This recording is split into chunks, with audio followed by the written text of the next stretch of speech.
जी कैफ 4 आज के लेक्चर का आगाज़ करते हैं। आज के लेक्चर में हम अपना नया चैप्टर स्टार्ट करने जा रहे हैं।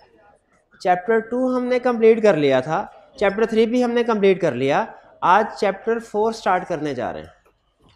हमने चैप्टर 1 और 2 में जो चीज़ें सीखी हैं वो ये कि पहले हमने सीखा एसेंशियल्स ऑफ वैलिड कॉन्ट्रैक्ट क्या होंगे, एक ये कंसेप्ट हमने सीख लिया। फिर वन बाय वन हम इन एसेंशियल्स को डिस्कस कर रहे हैं। हमने ऑफर के बारे में पढ़ा, हमने एक्सेप्टेंस के बारे में पढ़ा, हमने कंसिडरेशन के बारे में पढ़ा, हमने लीगैलिटी ऑफ ऑब्जेक्ट के बारे में स्टडी किया। ये कंसेप्ट हम स्टडी कर चुके हैं। अब जो हम जिस एलिमेंट के बारे में डिस्कशन करने जा रहे हैं वो है फ्री कंसेंट। पहले मुझे बताइए, क्या एसेंशियल्स ऑफ वैलिड कॉन्ट्रैक्ट में हमने स्टडी किया था कि कंसेंट फ्री होनी चाहिए? फ्री कंसेंट का मतलब क्या है कि रजामंदी तो हो दोनों पार्टीज की, और ये रजामंदी वो अपनी मर्जी से दे रहे हो, किसी जोर जबरदस्ती की वजह से नहीं, किसी कोई चालाकी के साथ कोई दाव पेच खेल के कोई गलत पिक्चर किसी पार्टी के सामने रख के रजामंदी नहीं ली, बल्कि सारे फैक्ट्स क्लियरली बता के सच सच बोल के और बगैर किसी किस्म के प्रेशर के रजामंदी ली गई है। फ्री कंसेंट का मतलब ये है, ठीक है, फ्री कंसेंट का मतलब ये। तो आज के लेक्चर इस चैप्टर में जो हम स्टार्ट करने जा रहे हैं, जो स्टडी करेंगे टॉपिक वो है फ्री कंसेंट। यानी हम इसमें स्टडी क्या करेंगे कि वो कौन से केसेस हैं जिनमें फ्री कंसेंट नहीं होती, वो कौन से केसेस हैं जिनमें फ्री कंसेंट नहीं होती, और हर केस का हमारे कॉन्ट्रैक्ट पे क्या इफेक्ट होगा, हर केस का हमारे कॉन्ट्रैक्ट पे क्या इफेक्ट होगा। क्या सीखने जा रहे हैं हम, वो कौन से केसेस हैं जिनमें फ्री कंसेंट नहीं होती, और हर केस का हमारे कॉन्ट्रैक्ट पे क्या इम्पैक्ट होगा। तो स्टार्ट करते हैं सबसे पहले डेफिनेशन से।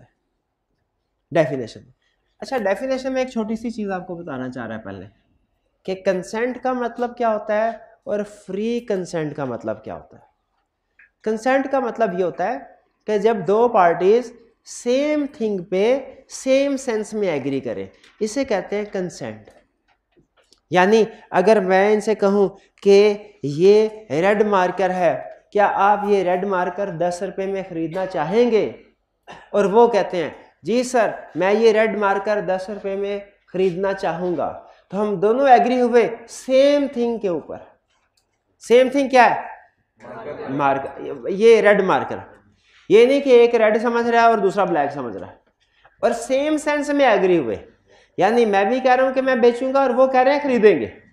ये नहीं कि मैं कह रहा हूं मैं इनको बेचूंगा और वो ऑफर कर रहे हो कि वो मुझे बेचेंगे, ऐसे नहीं, ठीक है। तो कंसेंट का मतलब क्या है? Agreeing on same thing. Same thing का मतलब रेड का रेड मार्कर तो रेड का red marker in the same sense, यानी जो बेच रहा है वो ही बेचने और खरीदने वाला भी यही समझ रहा है कि वो खरीद रहा है। बेचने वाला समझे मैं बेच रहा हूं, खरीदने वाला समझे मैं सेम सेंस। तो इसे कहते हैं कंसेंट, या इसे कंसेंसस एड आइडम भी कहते हैं। एड आइडम लैटिन वर्ड है, इसका मतलब है एज इज, यानी जो सिचुएशन जैसी है उसी लिहाज से दूसरी पार्टी समझ रही हो, ठीक है। अगर मैं कहूं कि क्या आप मुझसे एक मार्कर 10 रुपए में खरीदेंगे, अब मेरा इरादा है ब्लैक मार्कर सेल करने का, लेकिन ये समझ रहे हैं कि मैं रेड मार्कर की बात कर रहा हूं, ये कहते हैं हाँ मैं आपसे मार्कर खरीदूंगा।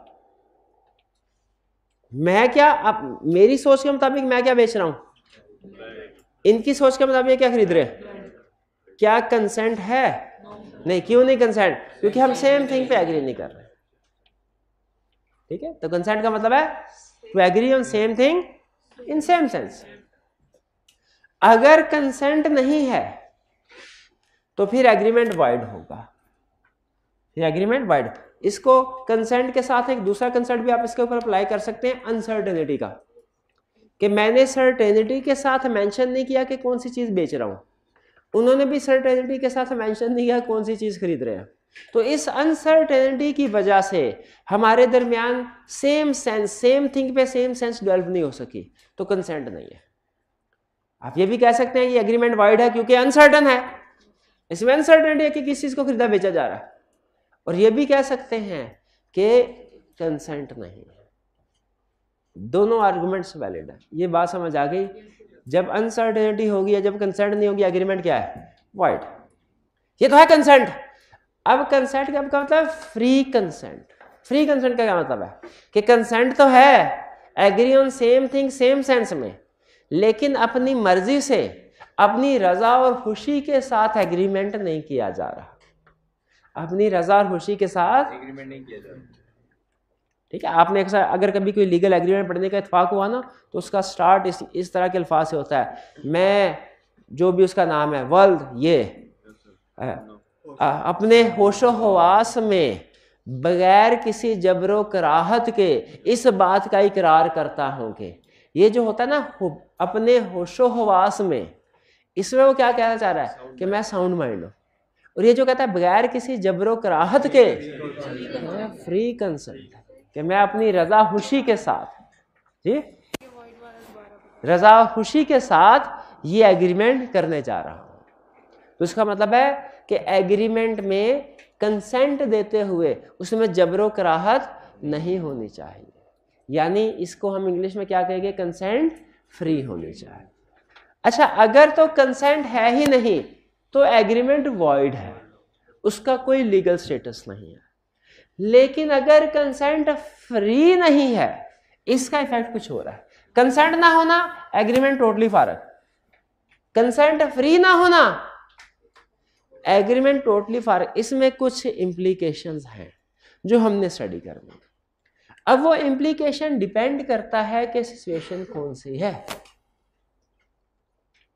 फ्री कंसेंट की बहुत सी रीजंस हो सकते हैं। जैसे मैं अगर इनको मजबूर करना चाहूं कि ये अपनी घड़ी मुझे बेचें, तो मजबूर करने का एक तरीका ये है, ये भाईजान वो छुरी हाँ ये पड़ी हुई है, बेचते हो कि नहीं?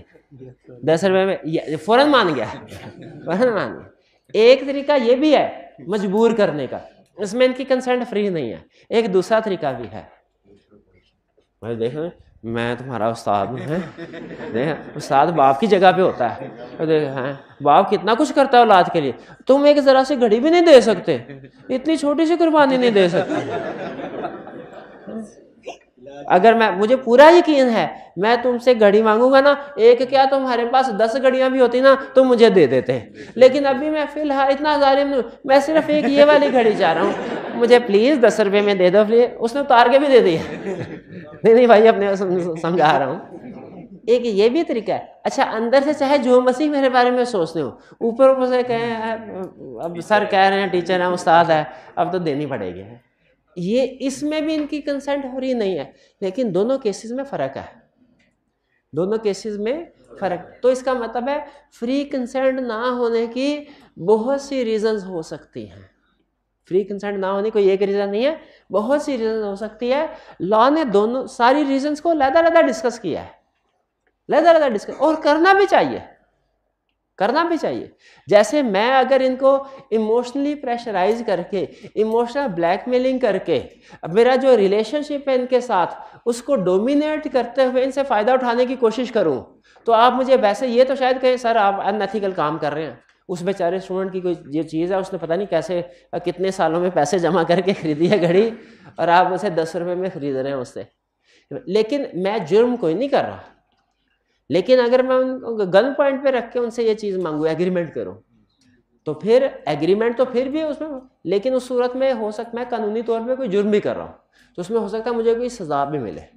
इसीलिए लॉ ने फ्री कंसेंट की जो रीजंस हैं उनको अलग-अलग डिस्कस किया है, क्योंकि हो सकता है एक केस में कोई चीज़ एप्लीकेबल हो और दूसरे केस में वो चीज़ एप्लीकेबल ना हो।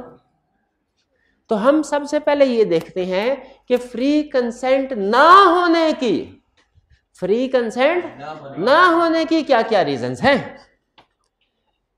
अगर इन रीजन में से कोई भी रीजन नहीं है हमारे केस में, तो इसका मतलब क्या है? कंसेंट फ्री है। और अगर इनमें से कोई एक रीजन भी आ गई तो इसका मतलब फ्री कंसेंट नहीं है। भाई ये समझ आ रही है आपको बात? चलिए पहली एग्जांपल, कंसेंट कब फ्री नहीं? जब कोर्शन हो, बोले जब कोर्शन हो, जब अनड्यू इन्फ्लुएंस हो, जब मिसरिप्रेजेंटेशन हो, जब फ्रॉड हो, जब मिस्टेक हो। जब कोर्शन हो, जब अनड्यू इन्फ्लुएंस हो, जब मिसरिप्रेजेंटेशन हो, जब फ्रॉड हो, जब इनमें से एक भी चीज हुई तो कंसेंट फ्री नहीं है। और जब कंसेंट फ्री ना हो तो हमारा नॉर्मल रूल क्या होता है? एग्रीमेंट वाइडेबल है, यानी कंसेंट ही नहीं तो वाइड, और अगर फ्री कंसेंट नहीं है वाइडेबल। ये बस छोटा सा कंसेप्ट है हमारे सिलेबस में, ये डिस्कस करके वो खत्म कर लेता है। ये आगे लेके चलना है, आपने ज्यादा इसके ऊपर गौर फिक्र करना है, ठीक है। अब वन बाय वन हम ये सारी एग्जांपल्स पढ़ेंगे। आज के लेक्चर में कोशिश करेंगे पहली दो, अगर हम यही कंप्लीट कर ली तो बहुत है, फिर थर्ड फोर्थ और फिफ्थ की तरफ चलेंगे। फर्स्ट और सेकंड मिलती जुलती है, थर्ड और फोर्थ मिलती जुलती हैं, फिफ्थ किसी से नहीं मिलते जुलते, ये अलग हटके टॉपिक है। तो कंसेंट कब फ्री नहीं होगी? जब पांच में से कोई एक चीज भी नहीं होगी। कौन कौन से? नहीं सारे। कंसेंट कब फ्री नहीं होगी? जब पांच में से कोई भी एक चीज होगी। कौन सी चीज होगी? कोर्शन होगी, कंसेंट फ्री नहीं। अनड्यू इन्फ्लुएंस, कंसेंट फ्री नहीं। मिसरिप्रेजेंटेशन, कंसेंट फ्री नहीं। फ्रॉड होगा, कंसेंट फ्री नहीं है। मिस्टेक होगी, कंसेंट फ्री नहीं है। पांचों में से कोई एक चीज भी होगी तो कंसेंट फ्री नहीं है। अब हम क्या स्टडी करेंगे वन बाय वन, इनका मतलब क्या है।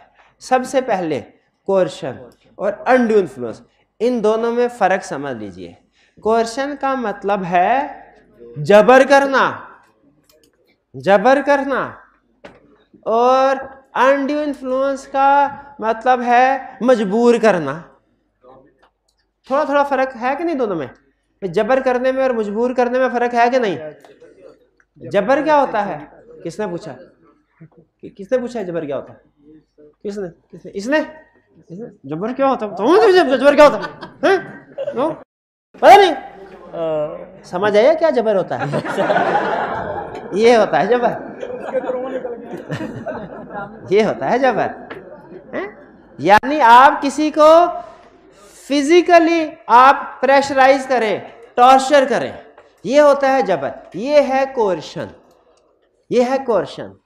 और अनड्यू इन्फ्लुएंस क्या होता है? गैर जरूरी असर और रसूख, गैर जरूरी असर और रसूख। दे दे पेन, मेरा भाई नहीं है, देख ले। ये क्या है? ये अनड्यू इन्फ्लुएंस। आप अपने घर वालों से कहते हैं क्या कि जब तक मुझे नई बाइक नहीं लेके देंगे मैं खाना नहीं खाऊंगा, मैं घर छोड़ के जा रहा हूं। चले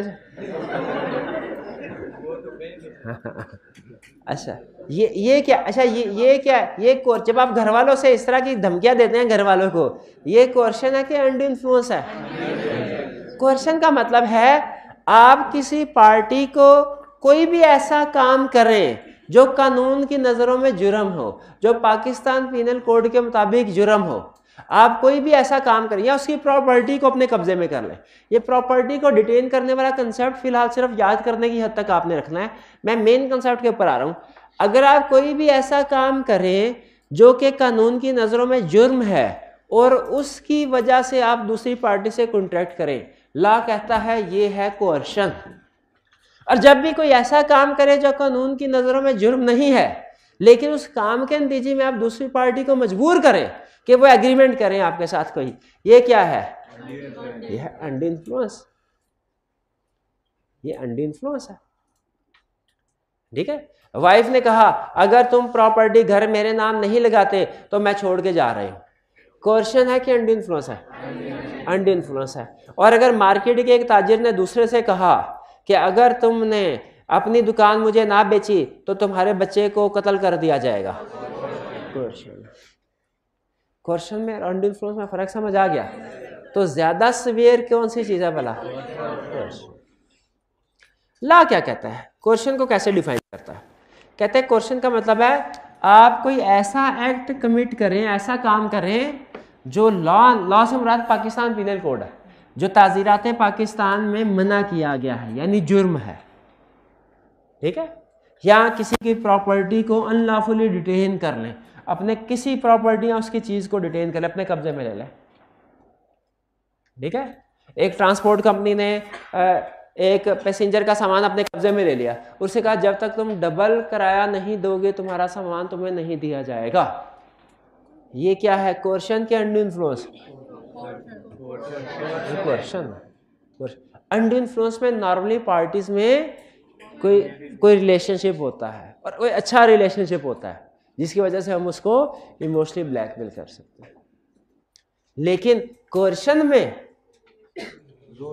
रिलेशनशिप हो भी सकता है, नहीं भी हो सकता। क्यों? भाई भाई के गले पे छुरी नहीं रख सकता क्या? रख सकता। भाई भाई में प्यार भी हो सकता है, नफरत भी हो सकती है। तो जो अनड्यू इन्फ्लुएंस है, इसमें तो लाजमी कोई ना कोई रिलेशनशिप होगा। कोर्शन में नॉर्मली रिलेशनशिप नहीं हो भी सकता, लेकिन हमारे ये रिलेशनशिप जो है ना, ये पक्की बात नहीं है, 100% ट्रू नहीं है कि ये कहूँ मैं कि हमेशा अनड्यू इन्फ्लुएंस में कोई रिलेशनशिप होगा और कोर्शन में हमेशा रिलेशनशिप नहीं होगा। ये लाजमी नहीं है, ये एक्सेप्शन पॉसिबल है।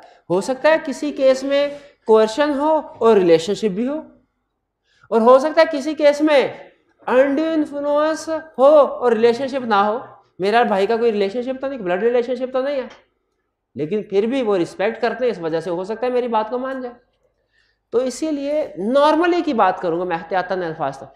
नॉर्मली अनड्यू इन्फ्लुएंस में रिलेशनशिप होता है और नॉर्मली कोर्शन में रिलेशनशिप नहीं होता।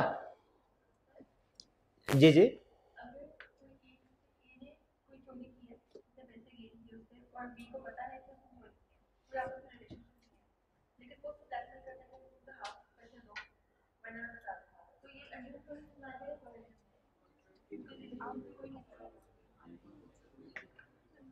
जी, अगर किसी एक बंदे ने चोरी की, दूसरे ने उसको देख लिया और अब उसको वो ये कह रहा है कि तुम मुझे पैसे दो, अगर तुम मुझे पैसे नहीं दोगे तो मैं दूसरों को बता दूंगा, ठीक है।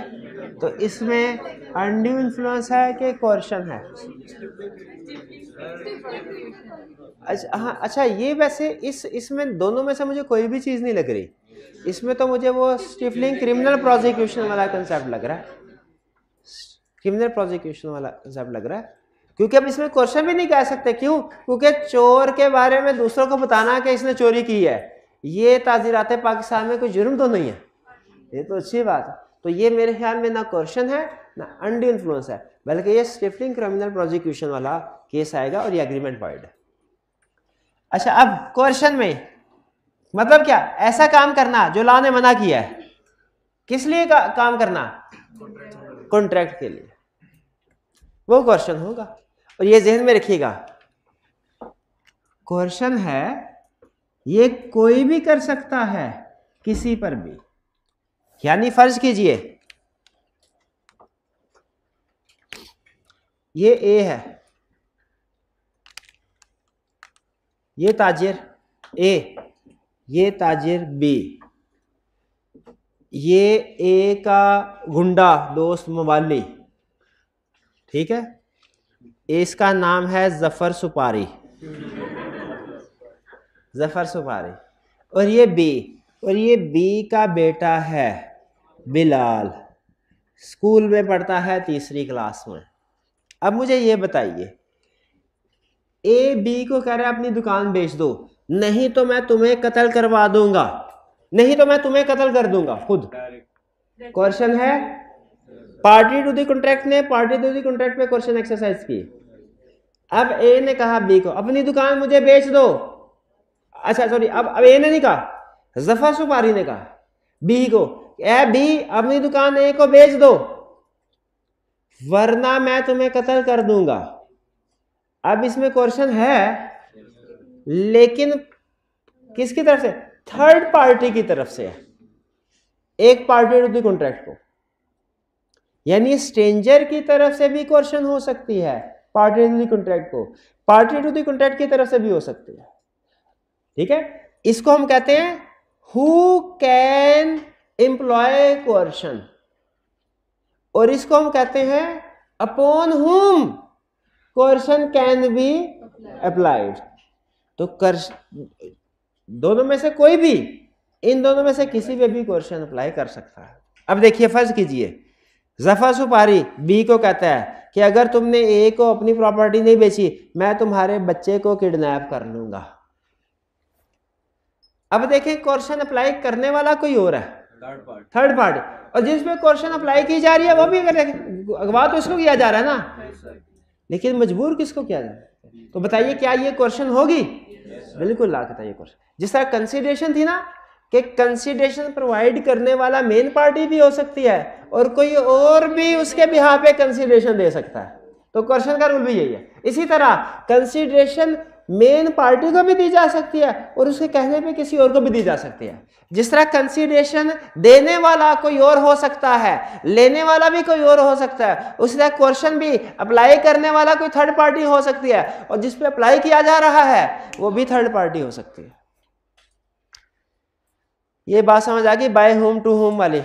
लाइक कंसिडरेशन बहाने से हमने कंसिडरेशन का कंसेप्ट भी रिवाइज कर लिया भाई। क्लियर जी?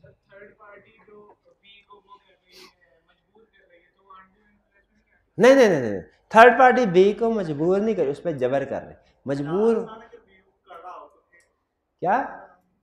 बिलाल बी को अगर कर रहा हो तो फिर ये अनड्यू इन्फ्लुएंस आएगा। शाबाश। अगर बिलाल चूंकि बी का बेटा है ये अगर कह रहा हो नहीं ए को बेच दे वरना मैं घर छोड़ के चला जाऊंगा, तो फिर ये अनड्यू इन्फ्लुएंस होगा। वरना अगर ये पार्टी जिनका कोई डायरेक्ट रिलेशनशिप नहीं है ये अगर इन्फ्लुएंस करें, सॉरी ये अगर मजबूर करें तो कोर्शन होगी। कोर्शन समझ आ गई क्या है? कोर्शन में इफेक्ट क्या होगा? Agreement is voidable at the option of aggrieved party. अगर मैंने गन पॉइंट पे इनसे घड़ी ले ली तो बाद में ये एग्रीमेंट का स्टेटस क्या है? Voidable at the option of किस? एट द ऑप्शन ऑफ घड़ी वाला। इसकी ऑप्शन पे एग्रीमेंट वॉइडेबल। वॉइडेबल का मतलब क्या है? चाहे तो उसको रिसिंड करे चाहे उसको एक्सेप्ट कर ले। रिसिंड करने का RESCIND, रिसिंड करने का मतलब क्या होता है? कैंसल करना। हाँ, अगर मैंने इनसे गन पॉइंट पे कहा अपनी घड़ी 10 रुपए में मुझे दो, 10 रुपए मैंने क्यों रखे? क्योंकि मुझे पता है agreement without consideration is void. कोई ना कोई कंसिडरेशन होनी चाहिए। घड़ी ली और 10 रुपए दे दिए और फिर बाद में इन्होंने एग्रीमेंट वॉइड कर दिया। सोच के बताइए, एग्रीमेंट इन्होंने रिसिंड कर दिया, क्या मैं इनको घड़ी वापस करूंगा? नहीं। क्या मतलब? घड़ी कोर्ट में जाके उन्होंने कहा एग्रीमेंट रिसिंड, वॉइडेबल था ना, इन्होंने रिसिंड कर दिया, कैंसिल कर दिया। तो जब एग्रीमेंट जब भी कोई कैंसिल हो जाए ना, खत्म हो जाए, तो चीजें एक दूसरे को वापस करनी होती है। जब भी कोई एग्रीमेंट खत्म हो जाए ना, कंप्लीट नहीं कह रहा, कंप्लीट नहीं कह रहा, क्या कह रहा हूं? खत्म हो जाए, कैंसिल हो जाए, रिसिंड हो जाए, तो एक दूसरे को जो चीजें ली होती है वो वापस कर, अगर वो इस काबिल हो तो वो वापस करनी होती है। अब इस एग्जांपल में अगर ये कॉन्ट्रैक्ट को रिसिंड करते हैं तो क्या मैंने घड़ी इनको वापस करनी है? सोच के बताइए, क्या इन्होंने 10 रुपए मुझे वापस करने हैं? हाँ जी, 10 रुपए। इसको कहते हैं रिस्टोरेशन ऑफ बेनिफिट्स। इसके लिए ला वर्ड यूज करता है रेस्टिट्यूशन, RESTITUTION, रेस्टिट्यूशन। रेस्टिट्यूशन का मतलब क्या है? Restoration of benefits. रेस्टिट्यूशन का मतलब क्या है? Restoration of benefits. और रिसेंड करना या रिसियन करना, कैंसलेशन करना। रिसेंड करना, ये लफ्ज लिख लें जो लॉ के मुश्किल अल्फाज आ रहे हैं ना। रेस्टिट्यूशन, अगर किसी क्वेश्चन में आप ये अल्फाज लिख देंगे ना, एग्जामिनर बहुत खुश होगा। क्या अल्फाज लिखेंगे? रेस्टिट्यूशन, रिसियन या रिसेंड। या एक और लफ्ज हमने सीखा था रेटिफिकेशन। रेटिफिकेशन का मतलब क्या होता है? सब्सिक्वेंट। और एक और लफ्ज सीखा था स्टॉपल। स्टॉपल का मतलब क्या है? मुकरने से रोकना। स्टॉप मतलब स्टॉप करना, स्टॉप का मतलब मुकरने से रोकना। ठीक, तो जब क्वेश्चन होगा अगर पार्टी कॉन्ट्रैक्ट रेसिड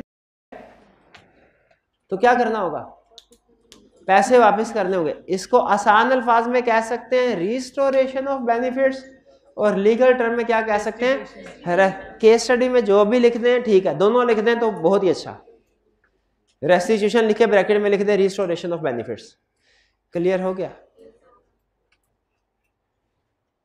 अच्छा, अगर कोर्ट में ये जाते हैं, अदालत से कहते हैं सर 10 रुपए का एग्रीमेंट हुआ है और ये गन पॉइंट पे मेरे से एग्रीमेंट किया गया, कोर्ट एज्यूम कर लेगी ये गन पॉइंट पे एग्रीमेंट किया, कैसे मांगेगी, सबूत लाओ,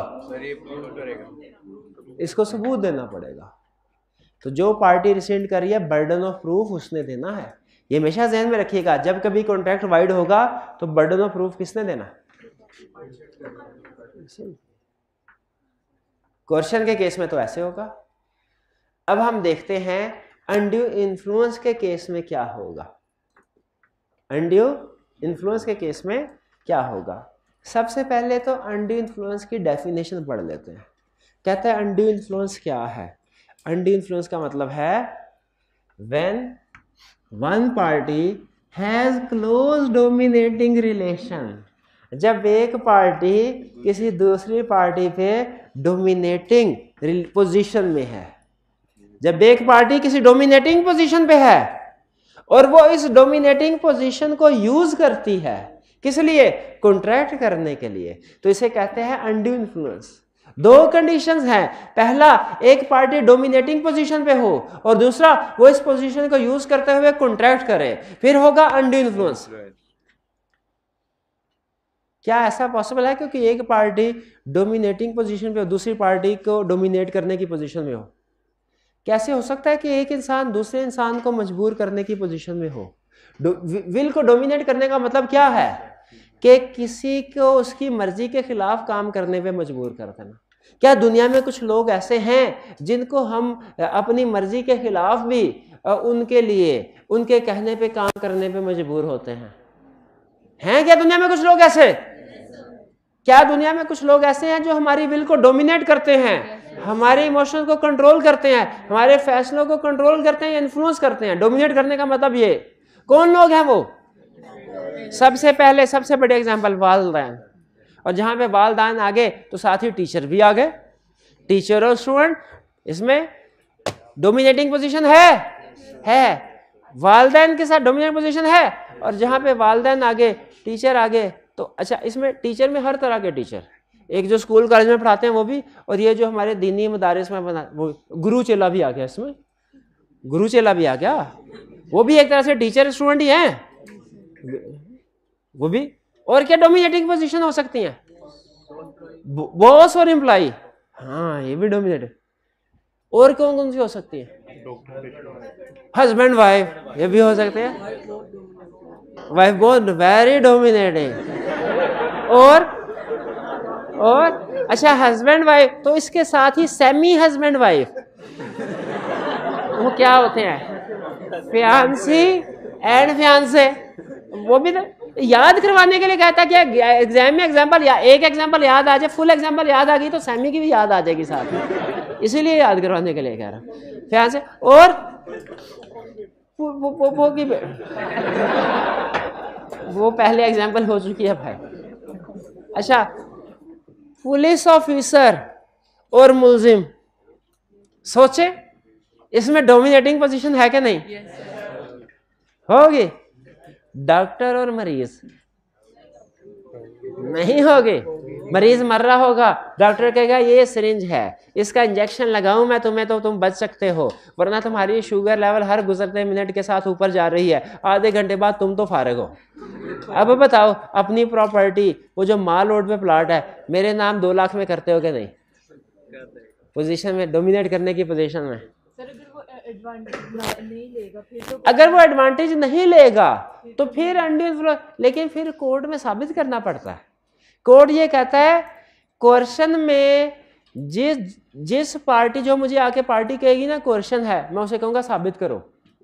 लेकिन अनड्यू इन्फ्लुएंस में मैं एज्यूम करूँगा कि अनड्यू इन्फ्लुएंस था। कोर्ट नॉर्मली क्वेश्चन को साबित करने को कहता है करो, अनड्यू इन्फ्लुएंस को नहीं कहता।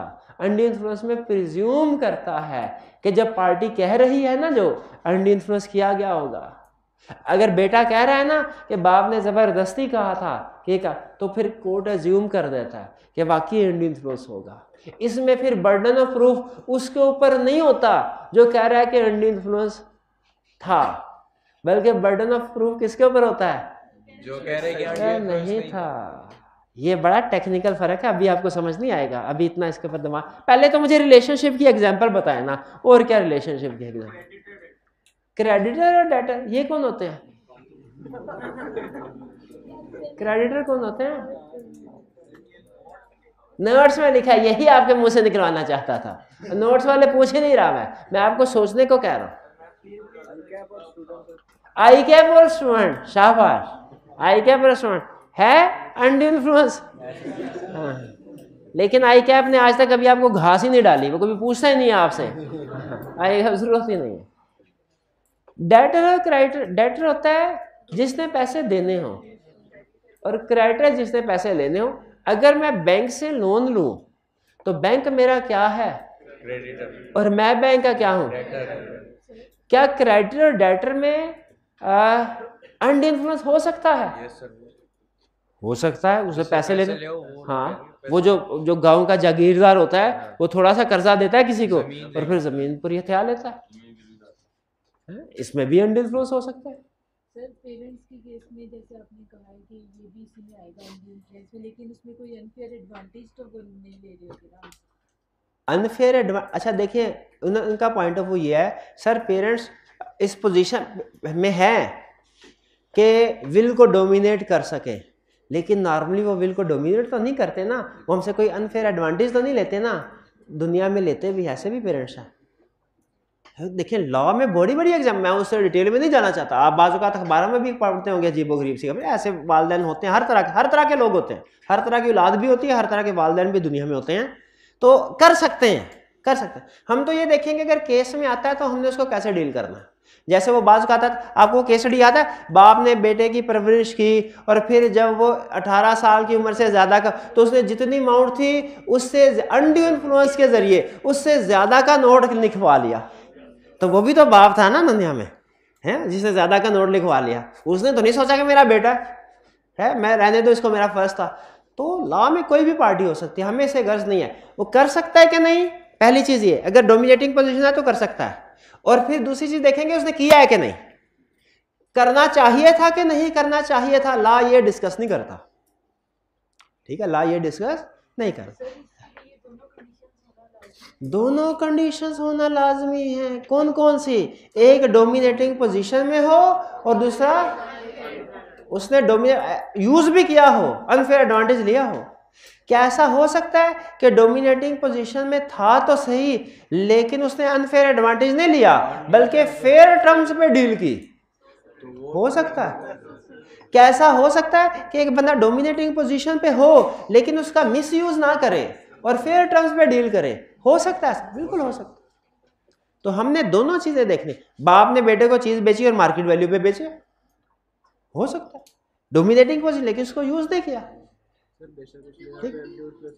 हाँ, हम ऑन इन्फ्लुएंस, मैं उसी की तरफ मैं आगे डिस्कशन को आगे लेके चलना चाह रहा हूं। अभी तक मैंने आपको सिर्फ रिलेशनशिप की एग्जांपल्स दी। लॉ क्या कहता है? लॉ पहले डेफिनेशन देता है हमें जो हमारे किसी काम की नहीं है, लेकिन बहरहाल फिर भी रिप्रोडक्शन के लिए पूछ सकता है।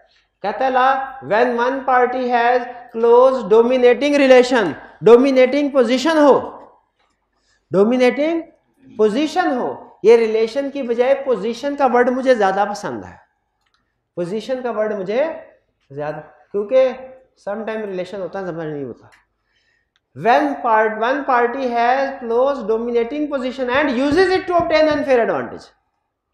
अब लॉ क्या कहता है? अब ये कुछ रिलेशनशिप्स हैं जिनकी लॉ ने समरी बनाई, केस स्टडी के लिए इंतहाई अहम, केस स्टडी के लिए इंतहाई अहम। अच्छा, पहली चीज एक ध्यान में रखिए, पहला रूल, दुनिया में कोई भी किसी दूसरे के ऊपर अगर वो इस पोजीशन में है अनड्यू इन्फ्लुएंस एक्सरसाइज कर सकता है, चाहे वो भाई भाई हो चाहे कोई भी रिलेशनशिप। लॉ ने कुछ एग्जांपल्स दी हैं। लॉ कहता है अगर ये पार्टीज मेरे पास आई ना, लेफ्ट साइड वाली, ये है लेफ्ट साइड वाली पार्टीज, ये है राइट साइड वाली पार्टीज। लॉ ने क्या कहा? लॉ ने कहा अगर लेफ्ट साइड वाली पार्टीज मेरे पास आई और मुझे कहा कि अनड्यू इन्फ्लुएंस हुआ है, तो मैं एज्यूम करूंगा कि हुआ है। मैं सबूत ये नहीं मांगूंगा कि अनड्यू इन्फ्लुएंस हुआ, इसका सबूत लाओ। मैं सबूत क्या मांगूंगा कि अनड्यू इन्फ्लुएंस नहीं हुआ तो साबित करो, वरना अजम्पशन मेरी क्या है? हुआ है। लेकिन अगर राइट साइड वाली पार्टीज मेरे पास आई तो मैं इनके साथ वही सलूक करूंगा जो कोर्शन में करता था। क्या? जो भी पार्टी मेरे पास आई ना राइट साइड वाली, मैं इनसे कहूंगा प्रूव करो कि अनड्यू इन्फ्लुएंस हुआ है। इसका मतलब है लेफ्ट साइड वाले, देखें अनड्यू इन्फ्लुएंस दोनों में हो सकता है, लेकिन किसमें कोर्ट प्रिज्यूम करता है किसमें नहीं, फर्क इसमें है। लेफ्ट साइड वाली पार्टीज आई तो कोर्ट प्रिज्यूम करेगा कि अनड्यू इन्फ्लुएंस है। जो पार्टी उसके पास आई ना रोती रोती, कोर्ट उसे कहेगा चुप कर जाओ, मुझे पता है अनड्यू इन्फ्लुएंस हुआ है। दूसरी पार्टी को कहेगा साबित करो कि अनड्यू इन्फ्लुएंस, वरना मैं तुम्हारे खिलाफ फैसला करने लगा। और अगर राइट साइड वाली पार्टीज में से कोई आई पहले कहेगा कि रोती रोती, तो कोर्ट क्या कहेगा? ना ना ना ना, कोर्ट कहेगा मैं प्रिजम्पशन नहीं लेता इस पे, साबित करो अनड्यू इन्फ्लुएंस हुआ है। दोनों में फर्क समझ आया कि नहीं अप्रोच में? कि बर्डन ऑफ प्रूफ किसके ऊपर है? लेफ्ट वाले रिलेशन में बर्डन ऑफ प्रूफ किसके ऊपर है? लॉ प्रिज्यूम करेगा अनड्यू इन्फ्लुएंस, जो कह रही है कि नहीं हुआ वो प्रूफ करेगा। और राइट वाले में जो पार्टी कह रही है वो प्रूफ करेगा। एक स्टूडेंट कहने का सर इसका मतलब यह है कि क्रेडिटर और डेटर इनमें कभी अनड्यू इन्फ्लुएंस हो ही नहीं सकता। हस्बैंड एंड वाइफ में कभी अनड्यू इन्फ्लुएंस हो ही नहीं सकता। हो सकता है, लेकिन साबित करना पड़ेगा कि अनड्यू इन्फ्लुएंस हुआ है। और लेफ्ट वाले में कोर्ट प्रिज्यूम करेगा कि अनड्यू इन्फ्लुएंस हुआ है, जो कहे नहीं हुआ वो साबित कर दे। ठीक है, इसका मतलब है लॉ कह रहा है कि जो लेफ्ट वाले रिलेशंस है ना, ये ज्यादा नाजुक हैं, इनमें ज्यादा ब्लैकमेल करने के चांसेस हैं, इमोशनली ब्लैकमेल कर। राइट वाले को लॉ तकरीबन एट पार रख रहा है, एट पैरेलल, कि इसमें साबित करें तो हम मानेंगे वरना नहीं मानेंगे। सबसे अहम चीज एग्जाम में पता क्या है? आपने केस स्टडी में जब कभी अनड्यू इन्फ्लुएंस पूछेगा ना, आपने देखना लेफ्ट साइड वाला रिलेशन था कि राइट वाला था। अब एग्जाम्पल, अच्छा लॉ ने कुछ कैटेगरीज बनाई हुई है। रियल और अपेरेंट अथॉरिटी हो तो अनड्यू इन्फ्लुएंस होगा, फिड्यूशियरी रिलेशनशिप हो अनड्यू इन्फ्लुएंस होगा, मेंटल कैपेसिटी इफेक्टेड हो अनड्यू इन्फ्लुएंस होगा। इस हेडिंग को मारे गोली और इसके अंदर जो रिलेशनशिप है वो पढ़े। एम्प्लॉयर और एम्प्लॉय में अनड्यू इन्फ्लुएंस प्रिज्यूम किया जाएगा। पुलिस ऑफिसर एंड एक्यूज्ड में, पेरेंट्स एंड चाइल्ड में, और गार्डियन एंड माइनर में, डॉक्टर एंड पेशेंट में, और पेशेंट और मेडिकल अटेंडेंट में, मेडिकल अटेंडेंट एंड पेशेंट में, मेडिकल अटेंडेंट से बड़ा नर्स। ठीक है, तो बाद का उसको भी तो इंजेक्शन हो सकता है उसके हाथ में। मरीज पे यार जो है वो कुछ हिल जुल नहीं सकता, तो यहाँ पे जहर का इंजेक्शन लगाऊं या प्रॉपर्टी करते हो ट्रांसफर। ठीक है, तो वो डॉक्टर भी इन्फ्लुएंस एक्सरसाइज कर सकता है और मेडिकल अटेंडेंट भी। ये एग्जांपल्स भाई क्लियर हो गई। इसमें टीचर एंड पहले पुराने सिलेबस में कहीं पे होता था टीचर एंड स्टूडेंट वाली, वो अब एग्जाम्पल नहीं इसने दी, लेकिन याद रखिए आती इसी में है, ये पेरेंट एंड चाइल्ड वाली कैटेगरी में आ जाएगी। क्लियर जी? फिड्यूशियरी रिलेशनशिप, ठीक, फिड्यूशियरी रिलेशनशिप पता है किसको कहते हैं? वैसे हट के बता रहा हूं, जिसमें अटमोस्ट फेथ हो। अटमोस्ट, टीचर और स्टूडेंट के रिलेशनशिप में अटमोस्ट फेथ पता क्यों होता है? टीचर आप लोगों की जिंदगी में वो वाहिद पर्सनैलिटी होती है जिसकी बात को आप कभी चैलेंज नहीं करते, आप बाय डिफ़ॉल्ट एज्यूम करते हैं, चाहे पहली क्लास का टीचर हो चाहे पीएचडी का टीचर हो, आप बाय डिफ़ॉल्ट एज्यूम कर रहे होते हैं कि टीचर जो कुछ कह रहा है सच कह रहा है और जो कह रहा है हमारे फ़ायदे के लिए कह रहा है। ये होता है, आपने कभी किसी की बात को टीचर की बात को चैलेंज नहीं किया। इसके अलावा हर इवन आप अपने वालिदैन की बात को भी चले, तानू की पता है, मुझे पता है, और आपका ज़माना पुराना था, ये अब ज़माना हो रहा है, ये आजकल चीज़ें आपको नहीं पता ये कैसे काम होता है। बाज़ औक़ात ऐसा होता है, टीचर के साथ आप ऐसा नहीं करते, क्योंकि टीचर को आपने अपने ऐसा हमेशा एक सुपीरियर इमेज लेके आ, कुछ केसेस में होता भी है, कुछ में नहीं होता हमारा, लेकिन आपका पॉइंट ऑफ, और होना ऐसे चाहिए कि टीचर अगर जो भी बात टीचर के मुंह से निकले ना, उसका एक ही मकसद होना चाहिए, क्या? स्टूडेंट की वेलफेयर, स्टूडेंट का भला। ऐसे रिलेशनशिप को कहते हैं फिड्यूशियरी रिलेशनशिप, जिसमें अटमोस्ट फेथ और ट्रस्ट हो। ठीक है, अटमोस्ट फेथ और ट्रस्ट हो। बाज़ औक़ात दूसरे लोगों के ऊपर कुछ जिम्मेदारियां नहीं होती, लेकिन वही ट्रांजैक्शन अगर फिड्यूशियरी रिलेशन के दरमियान में हो ना, अल्लाह कहता है तुम्हारी जिम्मेदारियां तुम करो।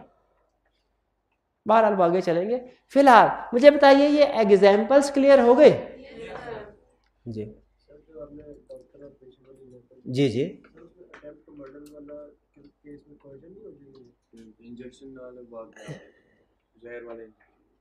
जो डॉक्टर और पेशेंट वाली एग्जाम्पल थी, उन्होंने कहा सर उसमें क्वेश्चन भी तो हो, हाँ वो क्वेश्चन भी हो सकता है, ठीक है, वो किसी सूरत में क्वेश्चन वाले केस में भी आ सकता है, अगर वो जहर का इंजेक्शन, लेकिन अगर वो कहे कि जी मैं सही तरह से इलाज नहीं करता, मैं इंजेक्शन लगाता ही नहीं, मैं सही वाला, मैं वाइटामिन वाला इंजेक्शन नहीं लगाऊंगा। चलिए जहर वाली एग्जांपल वापस, इन्होंने कहा सर वो जो जहर के इंजेक्शन वाली है ना, वो तो अटेम्प्ट टू मर्डर वाला केस हो, वो तो क्वेश्चन में चला जाएगा। तो बिल्कुल ठीक है, क्वेश्चन में चला जाए, तो हम एग्जाम्पल बदल लेते हैं। लेकिन वो अपनी पोजीशन को यूज करते हुए एडजस्ट देनी चाहिए। हाँ जी, उसकी पोजीशन है कि डॉक्टर है या वो नर्स है, हाँ जी, तो वो अपनी पोजीशन को अनड्यू मतलब हाँ, लेकिन वो एक्ट जो कर रहा है वो तो इलीगल है, मेन एक्ट इलीगल है, तो वो उधर चलिए। बहरहाल वो उसने कहा मैं तुम्हारा सही इलाज नहीं करूंगा, ठीक है, वाइटमिन की बजाय पानी के इंजेक्शन लगाता रहूंगा तुम्हें, कर दो एग्रीमेंट। तो अब बताए, अब तो इसमें आ गया अनड्यू इन्फ्लुएंस। चलिए ये एग्जाम्पल, अब आते हैं। अच्छा इसमें एक और एग्जाम्पल होते थे, फियांसे एंड फियांसी, किधर लिखी हुई है? बुक में लिखी हुई है, इधर नहीं लिखी, तो वो लिखता है, हाँ वो बहुत जरूरी है, वो किधर आनी चाहिए वाला? फिड्यूशियरी रिलेशनशिप में। चलो इधर फिट कर देते हैं, फियांसी एंड फियांसे। एक में डबल ही होता है, एक में सिंगल ही होता है ना, सिंगल ही के साथ आए स्लैश होती है। फियांसे, चलिए अच्छा अजीब अजीब बात सुनिए, अजीब बात सुनिए, फियांसी एंड फियांसे में लॉ कहता है अनड्यू में प्रिज्यूम किया जाएगा, हस्बैंड एंड वाइफ में नहीं किया जाएगा, हस्बैंड एंड वाइफ में नहीं किया जाएगा, ये ज़हन में रखिए। हस्बैंड एंड वाइफ को लॉ कहता है ये एट पार है, यानी इसमें दोनों का बराबरी का काम हो गया, इसमें कोई भी एक दूसरे की बात नहीं सुनेगा, इसमें तो घंटों सुनते रहते हैं एक दूसरे की बात, वो उसकी और वो उसकी, कहता है इसमें कोई नहीं सुनता इसमें। इसीलिए हस्बैंड एंड वाइफ में undue relation, undue influence presume नहीं, फियांसी एंड फियांसे में अनड्यू इन्फ्लुएंस प्रिज्यूम किया जाएगा, ये ज़हन में रखिएगा। ये एग्जाम्पल जी, आगे चलते हैं। क्रेडिटर एंड डेटर, इसमें अनड्यू इन्फ्लुएंस प्रिज्यूम किया जाता है। अच्छा फिर बता रहा हूं, मैं ये नहीं कह रहा कि डेटर और क्रेडिटर में अनड्यू इन्फ्लुएंस हो ही नहीं सकता, मैं ये नहीं कह रहा, हो सकता है लेकिन प्रिज्यूम नहीं किया जाए। इसका मतलब क्या है, अगर इनमें से कोई कोर्ट जाता है तो कोर्ट कहेगा अनड्यू इन्फ्लुएंस, कोर्ट कहेगा साबित कर दो, बर्डन ऑफ प्रूफ होगा, साबित कर दे तो कोर्ट कहेगा ठीक है अनड्यू इन्फ्लुएंस है, वरना नहीं है। क्लियर? केस स्टडी में ऐसे ना कहेगा, अगर डेटर और क्रेडिटर में झगड़ा हो गया और डेटर ने जाके कोर्ट में कहा कि जी अनड्यू इन्फ्लुएंस था, तो आप फौरन कह देंगे यस अनड्यू इन्फ्लुएंस था, या फौरन कह दे नो अंडर इन्फ्लुएंस नहीं है, ठीक है। आपने कहना है कि इस सिचुएशन में लॉ प्रिज्यूम नहीं करता, तो जो पार्टी क्लेम कर रही है अंडर इन्फ्लुएंस था उस पार्टी को साबित करना पड़ेगा। अगर वो साबित कर दे तो ये एग्रीमेंट वॉइडेबल है, इसमें कंसेंट फ्री नहीं होगी फिर।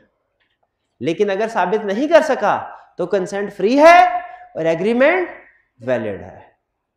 लैंडलॉर्ड एंड टेनेंट, मालिक मकान किराएदार, अंडर इन्फ्लुएंस प्रिज्यूम नहीं। Principal and agent, principal agent बताया ना आपको, एजेंट जो के प्रिंसिपल्स के बिहाफ पे काम करता है। ये सिर्फ आज के लेक्चर में सबसे अहम चीज पता है क्या है, ये रिलेशनशिप याद करना करेक्ट क्लासिफिकेशन के साथ। लेफ्ट साइड वाले कौन से थे रिलेशनशिप जिनमें प्रिज्यूम किया जाता है और राइट साइड वाले कौन से जिनमें प्रिज्यूम नहीं किया। जिसने ये लिस्ट याद कर ली ना, आज का लेक्चर उसने सीख लिया जो सिखाना था। लिस्ट सबसे है भाई, क्लियर हो गया। अच्छा अब सुनिए आगे, अगर अंडर इन्फ्लुएंस है इसका इफेक्ट क्या होगा, वही जो question, agreement is voidable at the option of, अगर एग्रीड पार्टी कॉन्ट्रैक्ट को रिसिंड करे तो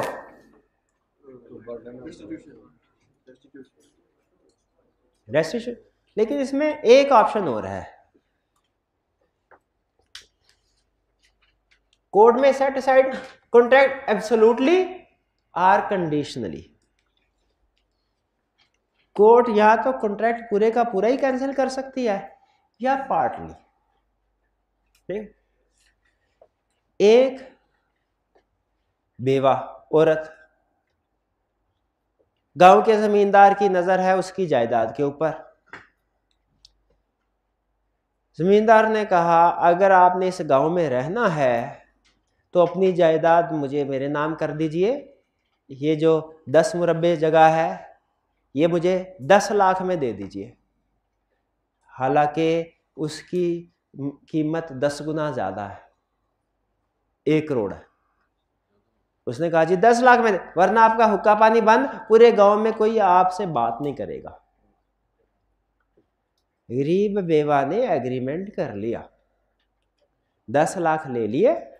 गरीब होगी ना बात, अब तो गरीब हो गई, अब तो 10 लाख ले लिए और प्रॉपर्टी उसके नाम पे ट्रांसफर कर दी।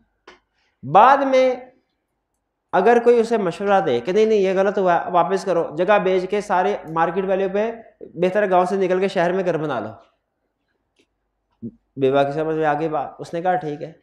क्या ये एग्रीमेंट वो रिसेंड कर सकती है? पहली चीज, क्या इसमें फ्री कंसेंट है? नहीं। अंडर इन्फ्लुएंस है ना। बेवा गई कोर्ट के जज के पास, जज के पास रोती होती कि जज साहब देखिए मेरे साथ क्या हुआ। क्या जज फौरन ही मौकफ देख के कह देगा हाँ अंडर इन्फ्लुएंस है, एग्रीमेंट को कैंसिल किया जाता है? बताइए क्या करे? जज बर्डन ऑफ प्रूफ मांगेगा किससे? बेवा से के जागीरदार से? क्यों? क्योंकि ये इस रिलेशनशिप में नहीं है जिनमें लॉ प्रिज्यूम करता है अंडर इन्फ्लुएंस।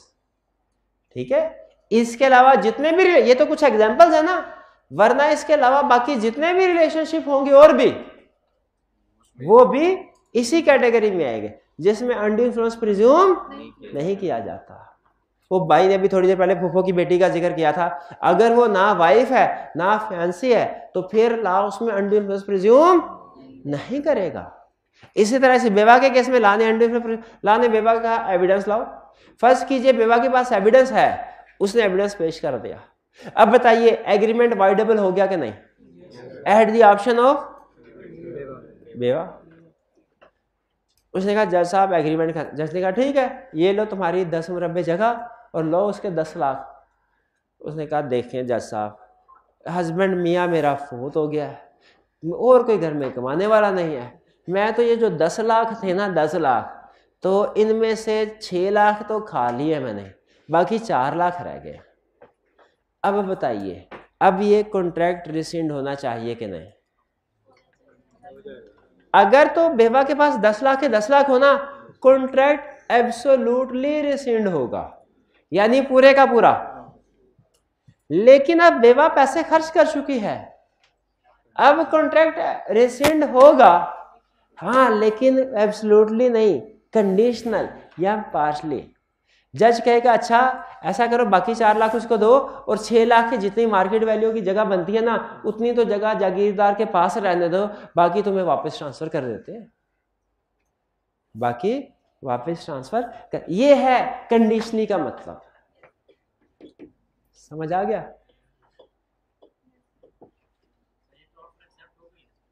जी? हाँ, कंडीशनली, लेकिन देखिए इसमें अनड्यू इन्फ्लुएंस का इम्पैक्ट नहीं आया। इसमें कोर्ट ने जो 4 लाख की मार्केट वैल्यू बनती थी जगह की, कोर्ट ने उसे 4 मुरब्बे नहीं जगह दे दी, बल्कि जो मार्केट वैल्यू बनती थी उस लिहाज से प्रॉपर्टी जागीरदार के नाम पे ट्रांसफर की, यानी मार्केट वैल्यू पे। कंडीशनली और एब्सोल्युटली समझ आ गया? समटाइम अनड्यू इन्फ्लुएंस में ऐसा केस आता है कि जज को फैसला करना पड़ जाता है, तो लॉ ने उसको फैसला करने की इजाजत। अब मुझे बताइए, आपको अनड्यू इन्फ्लुएंस में और कोर्शन में फर्क समझ आ गया? फिर बताइए भाई, कोर्शन में और अनड्यू इन्फ्लुएंस में फर्क समझ आ गया? अगर फर्क समझ आ गया तो मुझे बताइए फिर कोर्शन में अनड्यू इन्फ्लुएंस में रिलेशनशिप होता है नॉर्मली? यस। और कोर्शन में हो भी सकता है, नहीं भी हो सकता है। इसमें नॉर्मली वैसे नहीं होता, ठीक है? इसमें नॉर्मली नहीं होता और इसमें नॉर्मली होता। कंसेंट कैसे ऑब्टेन की जाती है? अनड्यू इन्फ्लुएंस में विल को डोमिनेट करके, विल को डोमिनेट, ठीक है, यानी तरलामिंद करके अनड्यू इन्फ्लुएंस में। और कोर्शन में धमकी देके,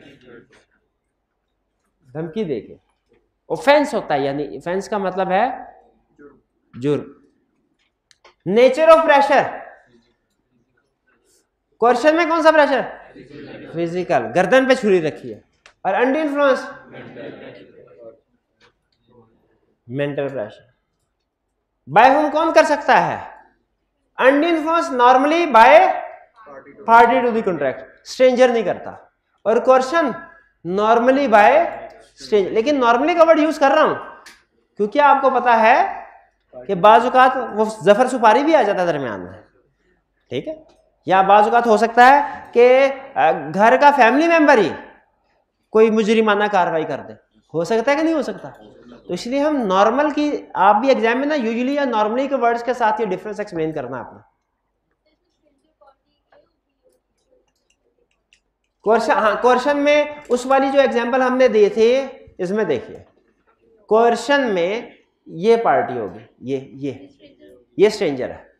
कोर्शन स्ट्रेंजर भी एक्सरसाइज कर सकता है, पार्टी और पार्टी टू कॉन्ट्रैक्ट भी, ठीक?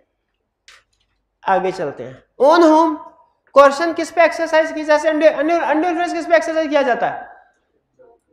नॉर्मली पार्टी टू कॉन्ट्रैक्ट पे अनड्यू इन्फ्लुएंस, और coercion party to the contract भी और उसके बच्चों पे भी। कोर्शन किस पे एक्सरसाइज की जा सकती है? पार्टी टू दी कॉन्ट्रैक्ट पे भी, और उस स्ट्रेंजर से मुराद उसके बच्चे जो पार्टी टू दी कॉन्ट्रैक्ट नहीं है। बर्डन ऑफ प्रूफ किसके ऊपर है कोर्शन में? पार्टी रिसेंट करेगी। और अनड्यू इन्फ्लुएंस में कुछ केसेस में लॉ अज्यूम करेगा और कुछ में पार्टी को प्रूफ करना पड़ेगा। क्रिमिनल लायबिलिटी कोर्शन है, अनड्यू इन्फ्लुएंस रीजन क्या है कोर्शन की? के कॉन्ट्रैक्ट करना है। और अनड्यू इन्फ्लुएंस में अनफेयर। और रिस्टोरेशन बेनिफिट, कोर्शन में बेनिफिट रिस्टोर करने पड़ेंगे, इसमें समटाइम करते हैं समटाइम नहीं करते, जैसे कंडीशनली वाला केस है। क्लियर? अच्छा, ये सारे पॉइंट आई कैप के हैं जो हमने आपके सामने रखे, वरना अगर आप मेरे से पूछे ना, इसमें मुझे कुछ पॉइंट बोंगे लगते हैं, लेकिन एग्जाम में पूछ सकता है, करवाए आपको सारे। मेन कंसेप्ट इसमें क्या क्या भला कि को रिलेशनशिप, ये अच्छा पॉइंट है। अब मैं वो पॉइंट बताता हूँ जो मुझे अच्छे लगते हैं। रिलेशनशिप, हाँ जी, इसमें नॉर्मली रिलेशनशिप होता है, इसमें नॉर्मली रिलेशनशिप नहीं होता। फिर nature of pressure, physical pressure, ये मेंटल।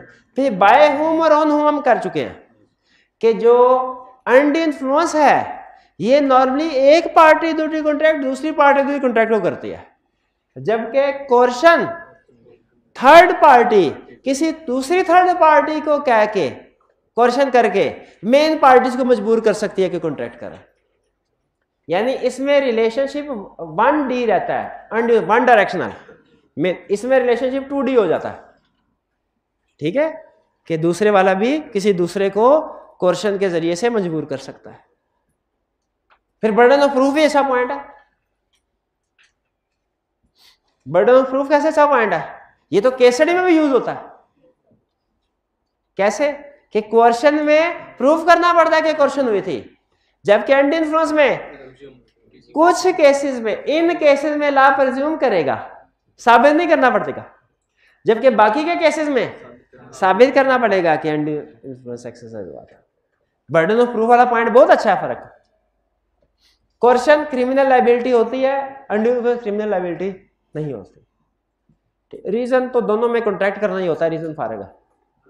रिस्टोरेशन ऑफ बेनिफिट, ये भी अच्छा पॉइंट है, केस स्टडी में हम इसको यूज करते हैं जी।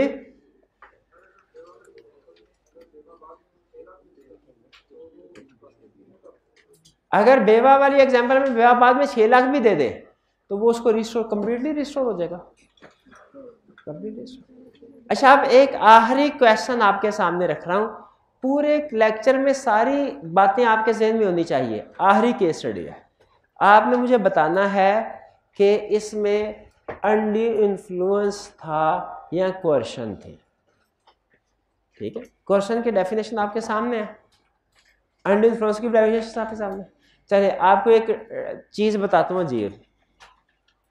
पाकिस्तान में अगर कोई बंदा खुदकुशी करने की कोशिश करे और उसकी जान बच जाए तो उसे घर नहीं भेजते, उसको जेल भेजते हैं। क्यों भला? क्योंकि पाकिस्तान में खुदकुशी करना जुर्म है, जुर्म है। पाकिस्तान पिनल कोड में इसको एक क्राइम कहा हुआ है। तो एक शोहर ने कमरे को बंद करके फांसी का फंदा पंखे के साथ लटकाया और उसे अपने गर्दन में फिट कर दिया और बाहर मौजूद अपने बीवी बच्चों से कहा कि अगर तुम ये वाला घर मेरे भाई के नाम पे ट्रांसफ़र नहीं करोगे ना तो मैं अभी फांसी ले रहा हूँ।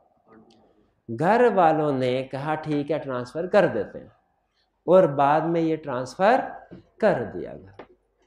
फिर कोर्ट में गए घर वाले और कहने लगे सर इसमें कंसेंट फ्री नहीं थी। बताइए ये कोर्शन का केस है कि अंडर इन्फ्लुएंस?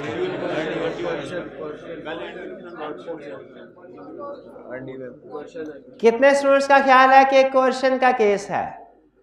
कितने स्टूडेंट्स का ख्याल है कि अंडर इन्फ्लुएंस का केस है?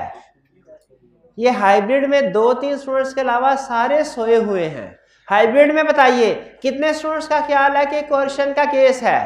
कितने स्टूडेंट्स का ख्याल है अंडर इन्फ्लुएंस का केस है? ये कोर्शन का केस है। क्यों? Act forbidden by law. अगर एक्ट फॉरबिडन बाय लॉ ना होता तो फिर अगर यही वो यूं कहता कि मैं तब तक खाना नहीं खाऊंगा जब तक घर ट्रांसफर नहीं करोगे तो फिर यह अंडर इन्फ्लुएंस होता।